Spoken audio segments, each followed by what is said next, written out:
Good evening. You're watching the main news on HKIBC. I'm Edna Tse. And I'm Raymond Yeung. Here are tonight's top stories. Chinese university medical professor called Kim Son guilty of killing wife and daughter. Chief Secretary Matthew Yeung admitted the traffic disruption brought by Typhoon Mangkhut was worse than estimated. And shorter waiting times at the airport in the pipeline with new facial recognition technology. Chinese university medical professor Ko Kim Son has been found guilty of killing his wife and daughter after jurors reached an unanimous verdict this evening. Ko earlier denied 2 counts of murder charges over what is known as the Yoga Ball murder case. The jury of 5 men and 4 women was sent away at about 11 a.m. and came up with the decision about 7 hours later. Ko's wife Wong Siu-fing, 47, and daughter Ko Li-ling, 16, were found unconscious in a yellow Mini Cooper in 2015. Post-mortem exams concluded that they had died from carbon monoxide poisoning. The renowned anesthesiologist was arrested in September last year, as police believed he placed an unplugged yoga ball filled with carbon monoxide in the car to poison his family members. Chief Secretary Matthew Yeung admitted the traffic disruption brought by Typhoon Mangkhut was worse than what the government estimated, although he stood by the chief executive's decision not to declare a day off. While order across the city seems to have mostly restored, some areas have almost become unrecognizable, including the seaside village of Shek-O. Raymond Yeung reports. Beachgoers may want to think twice before they visit Shek-O this weekend, as the scenic beach and nature area is still recovering from scars left by Typhoon Mangkhut. Once a photo hotspot for tourists and couples, this so-called Lover's Bridge was shattered by the intense winds with debris scattered along the shoreline. Mangkhut's power was also displayed on the beach, with uprooted trees and rubbish washed ashore waiting to be cleared.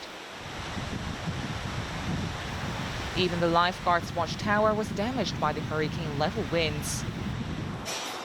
The owner of this tuck shop said that the floods in the area were as high as an adult when the typhoon came closest to Hong Kong on Sunday. Water supply to the village remained cut off, and the owner estimated repairs could take up to 2 to 3 months.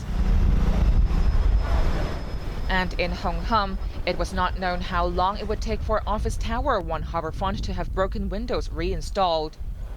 The government was widely blamed for the Monday commuter chaos after it refused to declare a day off to allow public services to restore order. But Chief Secretary Matthew Yeung reiterated there was no such mechanism in the law.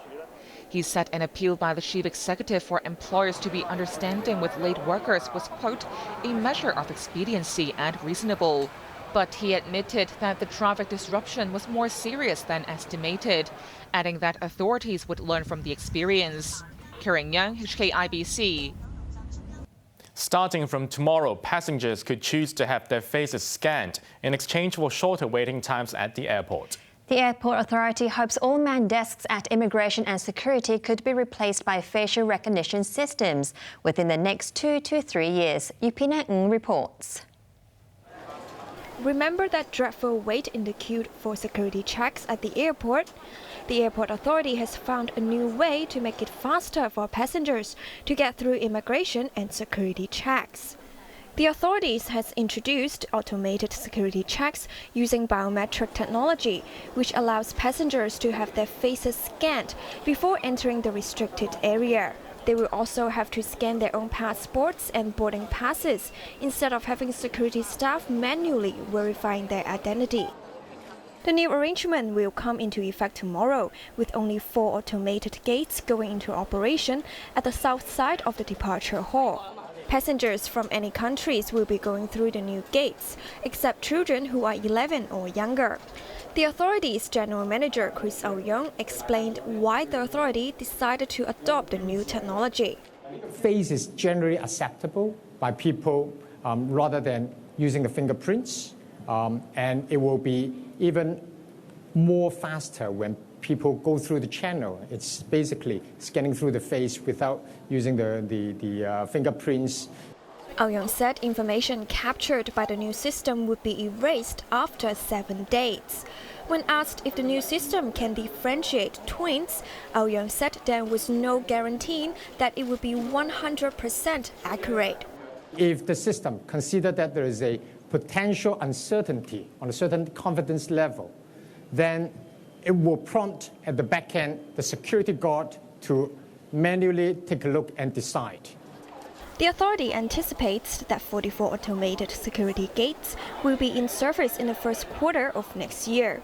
It also hopes to extend these face scans to check-in areas and boarding gates in the next 2 years. Yu Pinam, HKIBC. Chief Executive Carrie Lam has made an unannounced visit to the Express Rail Link's West Kowloon terminus with mainland officials. Lam and Shenzhen Party Secretary Raymond Yeung were accompanied by MTR Chairman Frederick Ma as they toured the station this morning. Lam had a chat with ticketing agents to learn about the sales operation. The entourage also visited the waiting hall located in the mainland port area.